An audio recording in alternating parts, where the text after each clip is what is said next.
So I wanted to start by asking you about Dharma or life purpose, finding your life's purpose. I know you have an interest in this. So what engages you about the topic of finding your life's purpose? It's a very big question to start with, but when I think of what is our purpose? Well, my purpose, our purpose, both.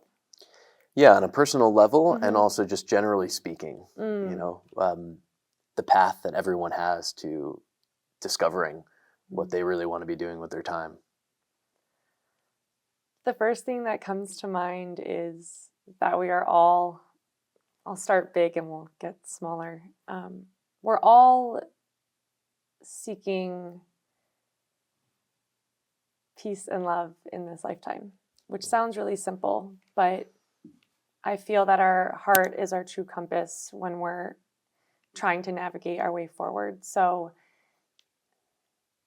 there are different varying levels of awareness of what that feels like when you're in your heart space and when you're following something that feels aligned with your life. And so in terms of Dharma, like looking outwards, like how can I do something in this life that not only brings me more feelings of love and joy, but how can that also be the thing that I'm doing is also sharing that with other people. Like whatever I'm doing, I feel like has to be reciprocal, because that kind of, I guess, changes it from, oh, well, I love, perhaps something that doesn't bring joy to other people. And I mean that more on a, I'm getting kind of like, like good or evil. Like if it's you like something really evil, then that's perhaps not really your true, what you really truly should be doing. So Do you think the heart would point us in that direction if we're really listening to the heart? No, absolutely not. But I feel that there can be a lot of questioning of like, well, like, for me, joy, something that brings me joy and love that feels very connected to my heart space is like the practice of like kirtan and having community. That is very, life-giving and life-affirming, and my heart is clearly there. I don't know if doing something that was evil would really make my heart sing. And I think it's more of like there's just an awareness. Like the more aware we are of what truly brings ourselves joy, that is the distinguishing factor, I think, between doing something that's like just for you, which would be selfish, versus having it be like a reciprocal experience.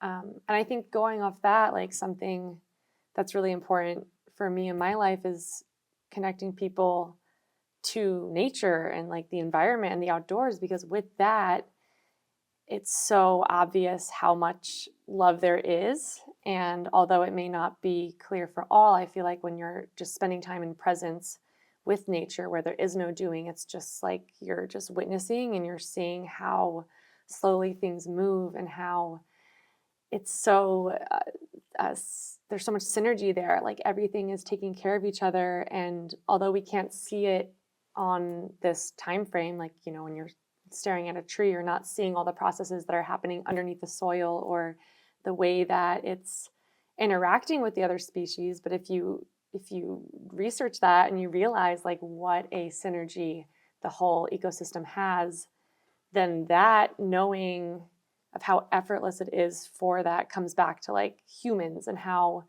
even though it might look like chaos, like maybe it is all just working itself out in a way.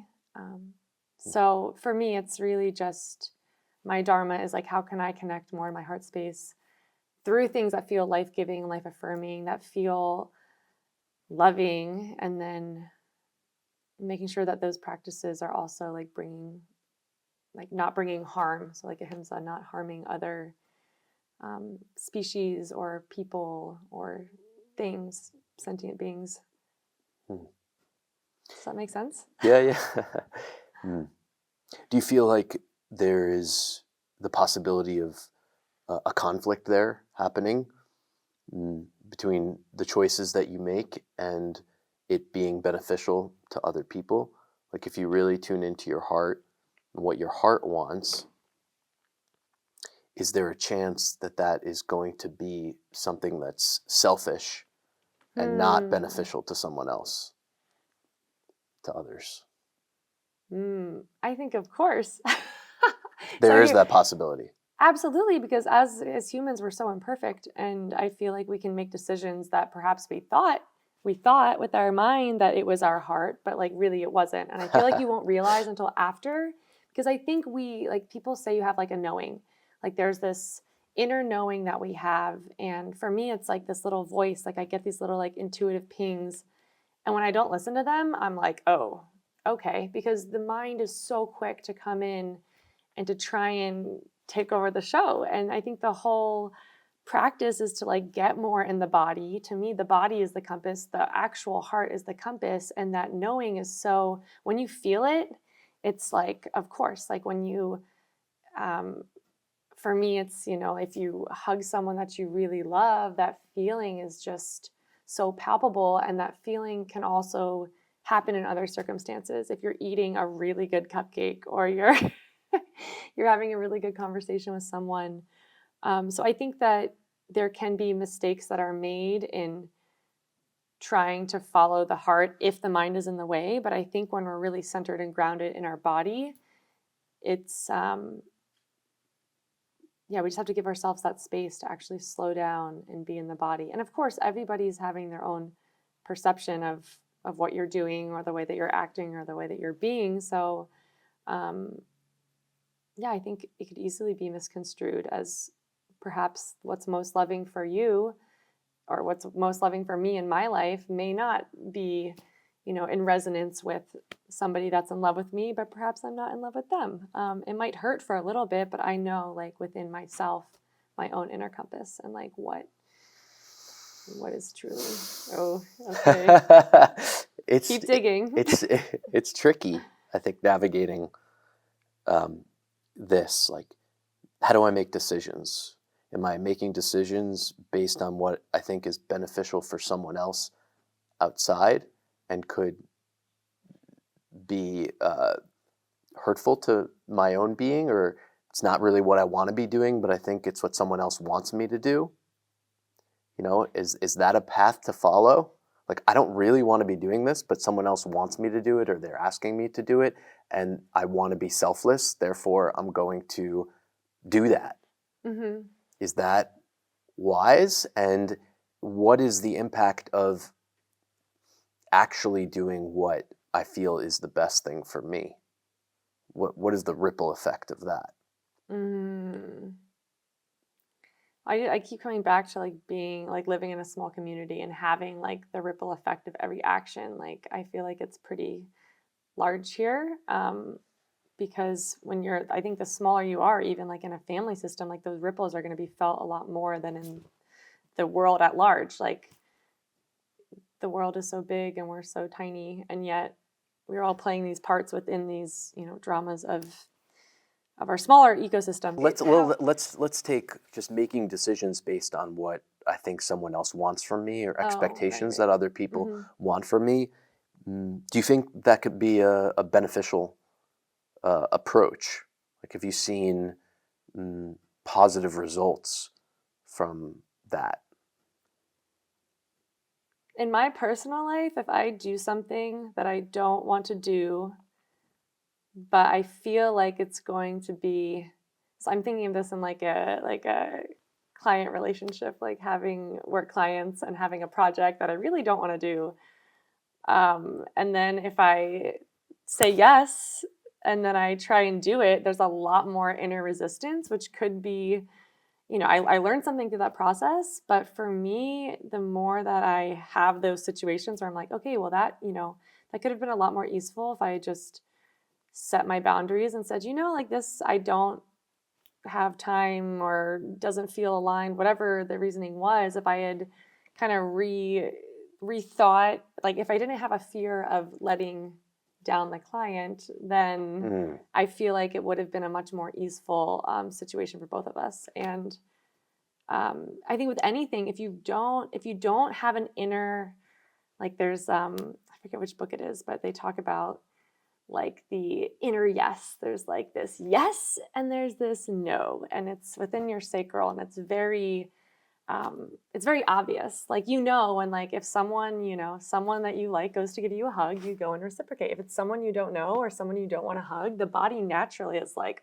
mm-mm. Yeah. So in exploring that, like, sure, there's going to be, if you don't want to do your kitchen cleanup, but you have to, and you're just like, no, I don't want to do it. Like, that's not probably the best. Like, that's a small situation where like you should push through. But if it's something bigger, if it's something like, a project that's going to take a month, or it's something, a relationship, I feel like it's always best to honor your own inner guidance system, because otherwise there will be problems down the line. And especially, we're at an ashram where it's selfless service, selfless service, selfless service. Well, how much selfless service can you selflessly give until there might be feelings of resistance to that? Like, am I really serving for the greater whole, or am I perhaps losing myself in the process? Even that, the selfless service, to ask the question, why am I selflessly serving? It could end right there. Like, okay, selfless service, that's it. Like, I just believe in that and I'm stopping. But why do I believe in that? To me, there's something in that is beneficial for this being, and it's okay. Well, I'm very certain that I have absolutely not come close at all to transcending my ego, or like, I feel that to be able to selflessly serve and just be completely witnessed, like just complete witness to everything and just completely unbothered, it takes a lot of practice to get to a place where you can even be in that space. And I have not yet experienced that space of just complete surrender to allowing, letting go of the material realm, letting go of these parts of life that I still feel very connected to, because I guess perhaps my faith isn't strong enough to really trust that I can just fully let go and let, through the selfless service. Like, if I truly was selflessly serving and just volunteering at the ashram with no income, it's really trippy to me to be in full faith that I would be able to take care of myself later on and be able to have a cell phone and pay my bills. It's just it's a trip living in ashram in the 21st century. Because it's like, you have society telling you we need to save money and you need to buy a house and you need to pay your rent. And it's like, okay, but how can I fully let go? Well, yeah, I think it comes back. It's great. It comes back to this question about the relationship between my mind and my heart, or the inner knowing, and to witness that. Where am I operating from? Right. So, yeah. I mean, what I see, what I think that you're talking about here when you talk about, having enough money, being able to provide for yourself, being okay. All of that is in the mind. And connected to fear, right? So, okay, that's my mind. Is that has a place, but where do I really want to be making decisions from? The heart. or maybe a healthy balance between the two, right? Or the relationship between the mind definitely has a place, because I think what you're saying is legitimate. And do I see myself completely eliminating my mind? Like, is the mind not going to have a role of planning, of just taking care of things, all of that? I don't know if that's realistic for most of us, right?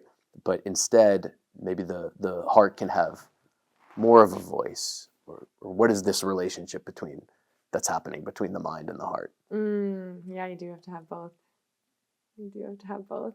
I mean, I've lost my mind a couple times, and it's always got to come back. Yeah, I feel that with the knowledge that the mind is basically operating off a baseline. It's like, how can I protect you? How can I, keep you you know, living and surviving in, you know, in this world. But I think if we're looking at like, you know, which direction should we, like, I feel like it's big and small again. Like, I feel like the heart is the bigger compass on like where we should be putting our energy in the world. Like, do we, like, what kind of work do we want to be doing, and what does that look like? Like, what are we actually doing in the process of, you know, our day to day? And the mind's good at, you know, the details, figuring out how that's actually going to happen. But I think, yeah, not giving too much power to the mind, because if you start really getting into, you know, I feel like a lot of, I'm trying to plan all these things, and it's like, yeah, the mind can be very just, well, it can be limiting, and it can also just have an entire storyline that doesn't even exist, because like all we really have is this present moment and everything that happened to us before. And like, I feel like the miracle of life is that you never know what's going to be around each corner. So like, I think the purpose of the heart is if you want to make a decision based on something that like is going to really light you up and feel like really new or exciting, then like the heart is the way to go, because the mind only knows what's happened. It doesn't know what's possible. It can never know what's possible. So I feel like it's different parts, like having the mystery of life within the heart and using that compass to navigate the mystery versus having the mind, which is just going off of, you know, whatever happened. Do you think in a way that the mind needs to be convinced to trust the heart, or can be convinced to trust the heart? Like, is that the work? Yeah, absolutely. I mean, because we, you know, it's, your heart space is so tender and intimate. And if you've ever had the experience, which I'm sure you have, of like first falling in love with someone, that's a very like tender, can be a very like frightening time, because it's, you know, you're playing like, can I trust you? Can I, is this really like, is this reciprocated? And you start going through that whole mental trip where like, you know what you feel in your heart, you know what those butterflies feel like, and this is like, you know, I'm talking about a specific type of love, but you know, immediately the mind's like, wait a second, like it just always tries to jump in. And we know this, we know that the mind is tricky, and we know that it's always trying to jump to conclusions or keep us safe. But I feel like that visceral experience, like taking that one example of, yeah, like feeling those feelings, and then, you know, it's almost like emotion versus rationale. Yeah, I like how you equated falling in love externally with this relationship that we have internally with the mind and the heart. And I think it's really the same thing that's going on. Like, just without involving anyone else, there's this relationship that's happening within myself, where I'm noticing, is my mind trusting my heart, trusting this inner knowing? You know, who's in charge is really what it comes down to. And it varies day to day. Moment sometimes to moment. Sometimes it's, oh, I'm all in this my heart. And sometimes it's like, whoa, I gotta like really take a step back. Yeah. I wanted to go back to what you talked about with nature and being in nature. Do you feel that you yourself are a part of nature? I am nature. You are nature. Absolutely. And I think that we all are. I just think that there's been a purposeful, well, I don't, maybe not purposeful, but there's just a forgetting. Like, I think if people don't remember, like, it's just because they've forgotten. But like, we all have been on this planet for however many years interacting with nature. And it's just recently that we've kind of entered this realm where there's this disconnect between us and nature. And it's, you know, we're all inside all the time, and we're not, you know, witnessing. I'm looking at the trees now, but I just think that there's so much peace from just witnessing the pace at which nature moves, which is pretty chill and slow. And so the fact that we're all zipping around, you know, we're zipping around, sending emails, doing this, doing that, it's just such a interesting time to be in, where some of us are nature enthusiasts and we want to be in nature and we want to be enjoying it and just spending time, but there's so many that are, I think, fearful of nature. Okay, but I think it's important to get straight on this. So it's like nature is used to describe, the woods or being outside. Mm-hmm. So inside is not nature, or generally speaking, I am not nature. Like if I am nature, Mm-hmm. like what isn't nature? Is there anything that isn't nature? Well, everything's made from things that came from nature. Right? It's all earth matter. We're all nature. Wow. I mean, I'm just wondering, is it if this is the reality, Mm-hmm. is it important to create new words to describe what we're talking about here? Yeah. Right? Like even though we're sitting inside, Mm-hmm. are we not in nature right now? I think we are. And if I am nature, Mm-hmm. to me, when we think about nature, an important element of that is everything is accepted. Everything has a purpose, right? Mm-hmm. It's kind of easy for us to accept nature the way that it is. It's nature. Mm-hmm. So if I apply that to myself and my inner experience, then why shouldn't everything be accepted? Everything has a purpose. Even the fear inside of me, mm-hmm. which I might want to look at and move away from sometimes, mm-hmm. I can do that while simultaneously seeing that there's a purpose to this, mm-hmm. and it's acceptable and it's okay.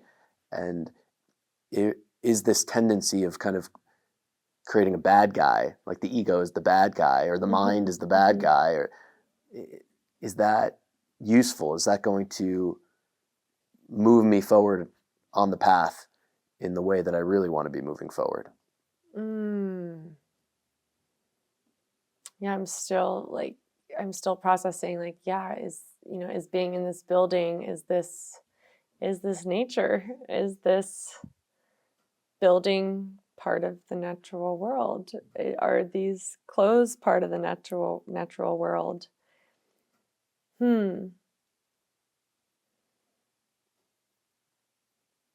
Yeah, I think like when I said, I'm nature, and I think of the outdoors as being nature, and then the disconnect that I feel like is there, which maybe that's just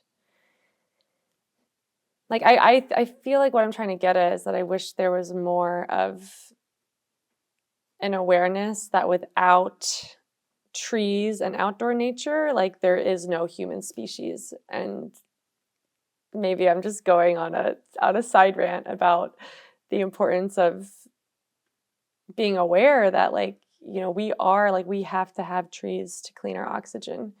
Like, we can't live without the trees.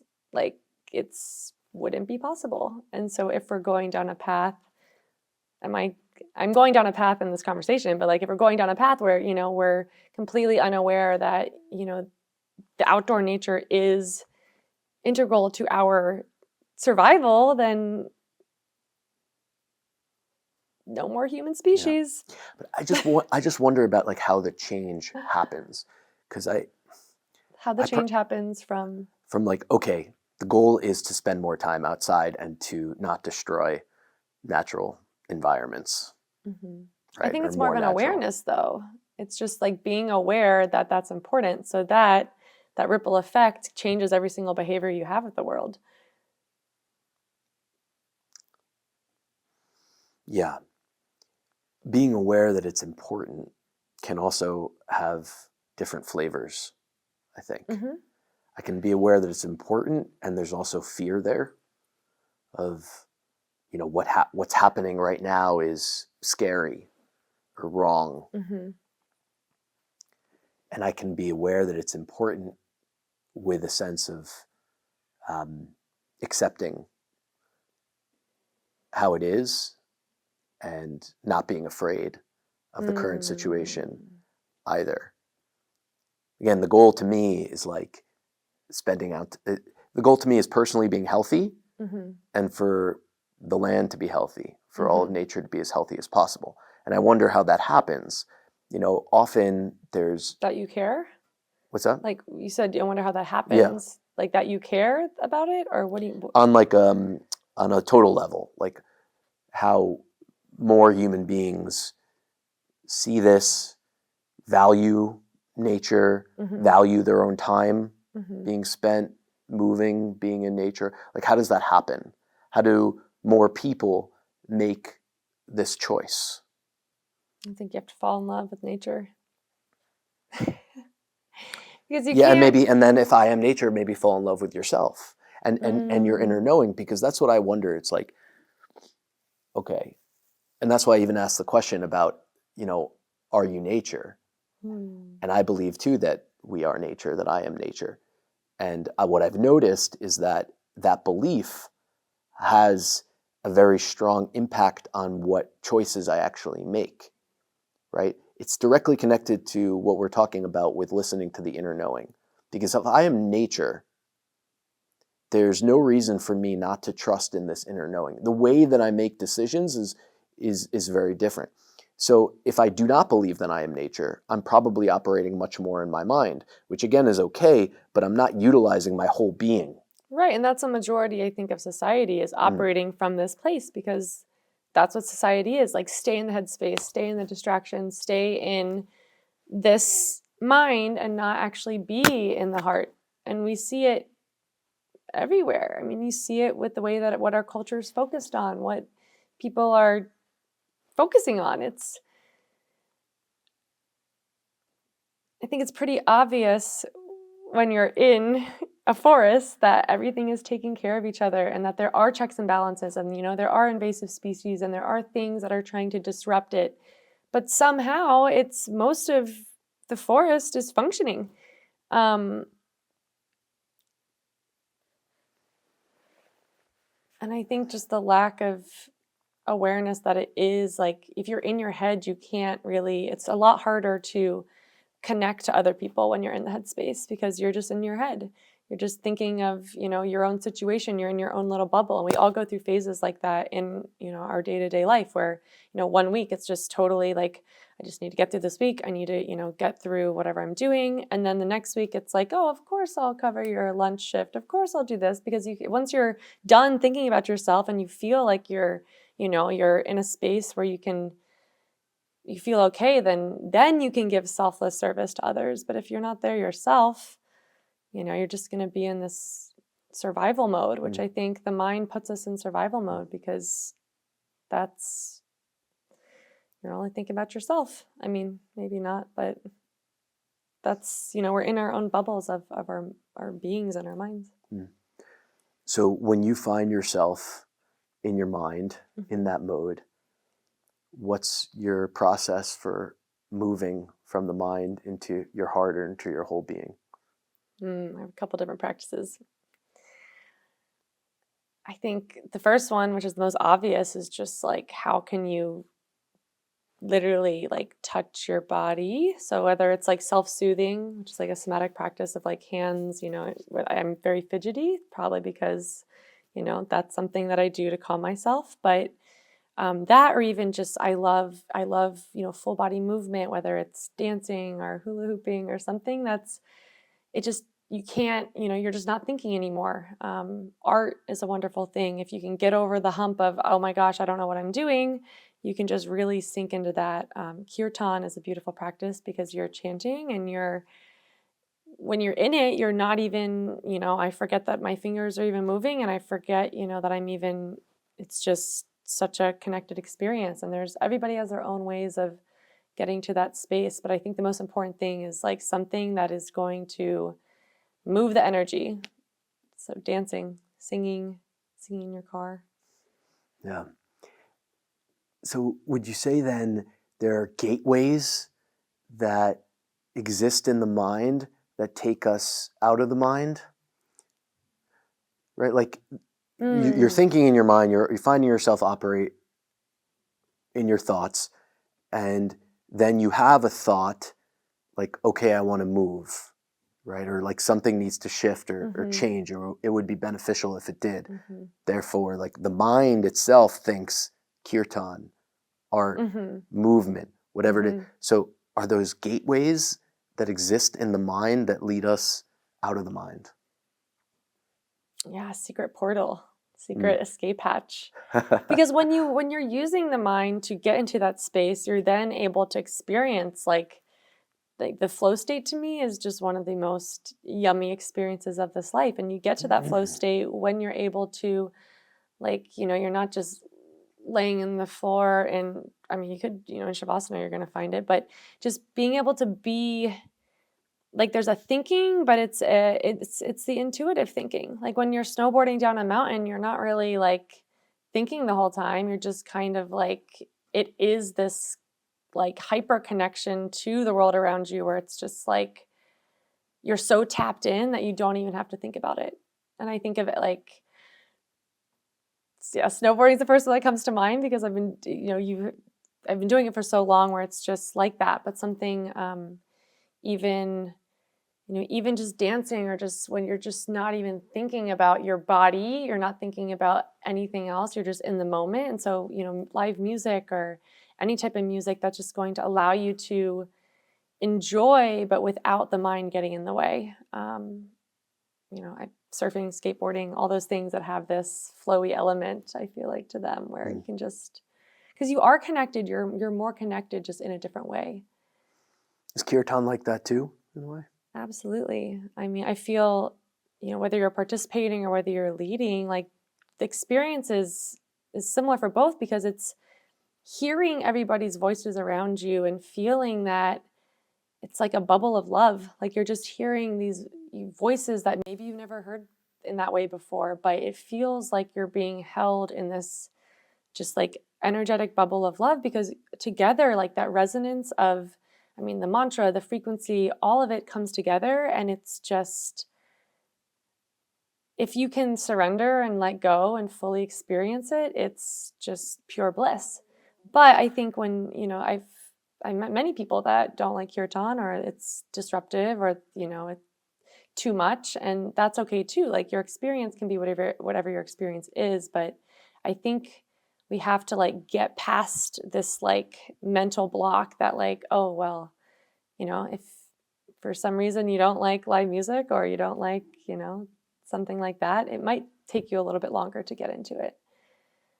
But I think the beauty of the kirtan is when it's a shared group experience, everybody's participating, and there isn't a thinking. Like if you're thinking about the mantra, you're thinking about, it's very robotic type of kirtan. It's going to be a completely different experience. Like Vedic chanting, completely different than having a full response experience where everyone's just sharing in that way together.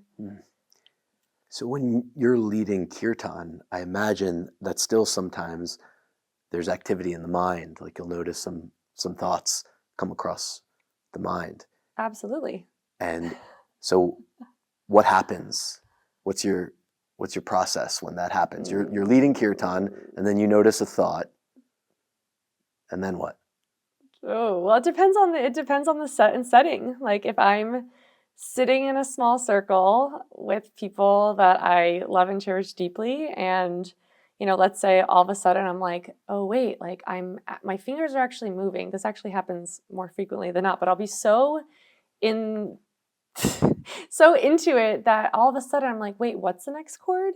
And then as soon as the thought happens, my eyes pop open. I look down at my fingers, and I'm like, wait, what's that next chord? And sometimes I get it, sometimes I don't. But the funny thing is that the mind's just jutting in. The fingers know exactly where to go. There's no thought there. It's just my fingers are going. And yeah, it can be jarring. But if I'm up here on a stage, sitting 10 feet back from the stage, and there's a camera and lights and a bunch of people I don't know, and that happens, it's a completely different experience, because I'm, then all of a sudden it's heightened. Oh my gosh. And it's not even that it's a fearful experience. It's just doing kirtan on a stage with cameras. It's not the way that it was meant to be. Like, I don't think kirtan was meant to be this performative thing. It's not. It's something that you can do as a practice to just get into the heart. And so I find it, I guess I'm kind of going into my own personal experience, but it's very jarring when I feel like there's an expectation to perform something a certain way, and doing kirtan in that way, in like a prescriptive way, versus doing it just from the heart, and whatever wants to come out comes out. Well, this is a perfect example, I think, of what we were talking about before in terms of selfless service and expectations of other people have. Like we can relate this to kirtan. Are there expectations that other people have for the experience or the kirtan that they're going to be receiving? And do I try to cater to that? Or do I tune into what feels right for me and trust in the effect of that? I feel like that's the best thing. I mean, trusting what you want to do is, to me, it's like, because you never know what energy you're going to go into with a kirtan. Like, I went through a whole phase of only doing ecstatic kirtan, and it was every song, I can't hear you, chant louder. And now I'm in this phase of like, I just want to do sweet, sweet melodies. I just want to be, I don't know, have this different energy. So I think when there are expectations, it just makes it a lot more difficult. Like, and yeah, it's hard because it basically goes back to like, well, how can I put my ego aside to, serve, I guess, the greater whole versus only doing what feels good? Because what sometimes needs to be done doesn't feel good. And it's just like, especially, I mean, I've heard stories from very strict ashrams where it's like, you go through. There is no, thank you, I don't want to do it. It's just, nope, you're doing it. Jai Ganesha. And I wonder what ultimately will be more beneficial to those around me. If I make my decisions based on their expectations or requests of me? No, I You don't don't like think that. so? Nope, because I don't think that, well, I don't like being told what to do. So for me, if I'm just doing something because it's what is expected of me and it's the right thing to do, I'm going to be very dark and stormy inside because... Well, it also might not even be what someone explicitly is telling you what to do. It could be what you think the expectations are. No one even said like these are your expectations. Yeah, the unsaid or what your mind thinks. It might not even be true, but the mind thinks, oh, there's this expectation of me. Yeah, the mind has a lot of expectations. I mean, I always get very tripped out to think of like, I mean, we'll never be able to see ourselves from the outside in. Like, we never know what the perception of ourselves is from the outside, but every single person is going to have a different story of you. Yeah. Every single person. So like, and yes, we are putting expectations on the world around us as well, just as much. Like, we're all just kind of, mirroring each other and trying to do the best we can, which is like, yeah, how can we do the best? How can we do what's best for us with, I think, of course, having compassion to the environment around us. But I do think that it's important to speak up when things aren't, perhaps feeling good for you. Because if you're just hiding behind a mask, that's not serving you. Like, sure, oh, well, we know you're keeping the peace, but like, no, you're not, because you're actually harming yourself if you're just masking all the time, which... Living in an ashram, I feel like it's very recommended to mask in order to get through this experience more peacefully for everybody. Then we take Dharma, talking about that, and okay, the examples of people, humans that you know that have really followed their Dharma, right? Is it possible to follow your Dharma if you're catering to other people or putting on a mask? I would say that's even the opposite of following your Dharma. The Dharma, when someone's living their Dharma, it has to be from this inner place, right? And those are the people that have benefited society, the external world, the most, the ones that have the courage to listen to the inner knowing. So if we're interested in Dharma, doesn't it have to be from this place? Absolutely. And I love that you said that, because it gets me, like, I'm getting excited as I'm thinking about it, because I think of all these just incredible musicians or artists that basically, like, they had to say no to living I don't want to say normal life, but like, it takes great courage to follow your heart. It really does, because, I'm 75% of my time I'm sitting in an office, and 5% or maybe even less I'm sitting at the harmonium. And so I think it looks like, taking a look at your life from a holistic perspective, like, where am I actually putting my energy? Because there are talented people in this world that, not that you need talent, but I think it's like where you're putting your time and energy. Like, if you want to become the next Picasso, like, you have to put the energy towards that. And I think a lot of us are distracted by what we should be doing in the world to try and make ends meet or make people happy or whatever. And if we were all just following what we really wanted to do in our heart, like, who knows what could happen? Who knows what could happen? We might not have a functioning society, but we'd have people that are following a path that is really leading them back home to the heart. What makes you say that we wouldn't have a functioning society?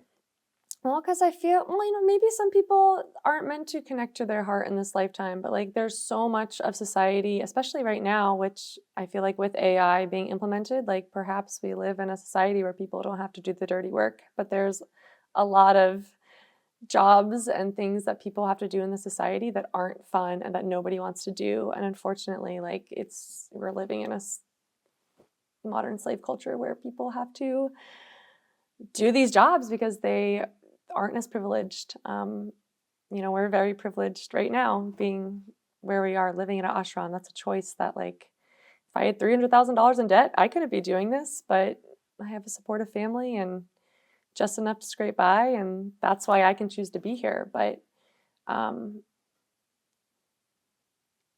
yeah, I don't know where I was going with that. Privilege, and it's a privilege to follow your heart. And if you have to worry about, Maslow's hierarchy of needs, if you're trying to figure out your safety, security, where your next meal is coming from, you can't even think of focusing on any of the good stuff. Your Dharma. You can't focus on your Dharma. I mean, unless you're either, renouncing the world and just having people that are going to feed you, which is all you really need, but gotta eat somehow. Food is important. Food is important. Your mind will stop working without it. Yeah. Are you having fun, would you say, being alive? It's a trip. Yeah, it's a good trip sometimes. Sometimes it's been, less than ideal, but I think of it as, I had this analogy of surfing the waves, and I'm like, oh yeah, I love the highs, and all of a sudden I'm getting all these lows, and I'm like, ooh, yeah, I'm swimming really hard right now. But when we have a big high, when we have Krishna Das come and 300 people at Yogaville, it's a beautiful experience. And of course, we're going to feel the opposite of that shortly after, because it's how a wave works. What do you think? To crash. What do you think brings about your lows? My lows? I think anytime I try and think of being 30 years old without having any savings and without being able to function in this world without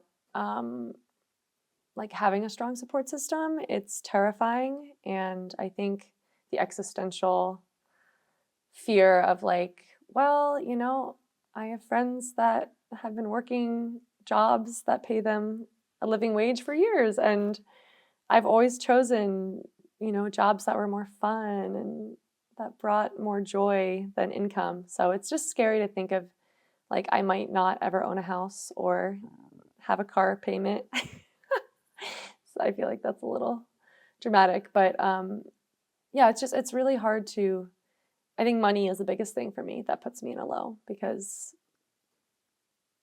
it's hard to imagine just having the miracle consciousness carry me through, which is very real. We can totally just have the expectation that the universe will pull through and God will pull through and everything that we want to do is paid for. And at the same time, I'm like, well, I really want that $500 discount to go to India this winter, but I don't have, the $3,000 right now. How is that going to happen?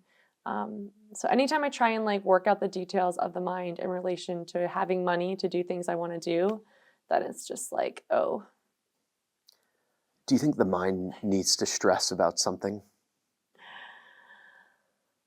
I think depending on our baseline, our baseline nervous system, yes. I think that a lot of us grew up in families where that was there always was something to worry about. And so if that's your normal, then yes. But I also think that you can kind of evolve out of that, where you can be peaceful. And most of the time I am peaceful. It's just, yeah, the mind definitely likes to make problems, especially with the outside world when it's feeling unsafe. What do you think is a healthy relationship with money? Healthy relationship with money. Well, when I have a healthy relationship with money, I'll let you know. I think like money really is just a way to be able to do things in this world. Like if you want to do something, you probably need a monetary way of funding it, whether that's like someone giving you money or whether that's finding a way to make the money. So I feel like I have a full understanding of that. I just really want to experience the world at large, and it's hard to do when you're balling on a budget. No. And to maybe have faith in tuning into your Dharma, living your Dharma, that the money might come as a result of that. Yeah, well, I mean, I'm looking around this room and I see all these spiritual masters, and like I think the hardest, like that is the biggest part of my journey, is like, how can I transcend this money thing? Because it's like, if I want to go live at an ashram, I'm probably not going to be making any money. So it's like very interesting to be at peace and just in full faith that you will be taken care of, even if there's $0 in the bank account. That's a huge trust fall that I just haven't been able to do yet. And I'm kind of like mad about it, because I wish, I'm like, gosh. And even like, my car was gifted to me by my parents. I've never bought a car before, ever. I have parents that are very generous, and even like, anybody that lives here has to pay rent unless you're a volunteer. So like that's a real part of living. So it's like, oh, it's just terrifying for me to feel like, because if you are completely surrendering to not doing any money, you have to be reliant on an institution or somebody that's going to take care of you. Like we have volunteers here, but like they're reliant on this ashram being able to feed them by having enough money to buy food to feed them. If that ends, unless they have a family support system that will get them out, how are they supposed to go anywhere? How can they buy a plane ticket home? How can they buy a car to get off campus? Like if you don't have any money, you're basically, all you can do is meditate and be in the woods, which honestly wouldn't be that terrible. So that's what I think of when I think of if the world ever goes, if society is no more and we just have to be in the woods, okay, that's not that bad.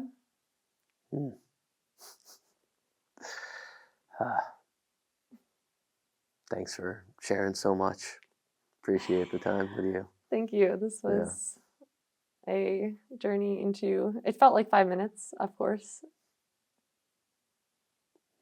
Appreciate you. I'm glad that you're here. Thank you. Thanks for listening.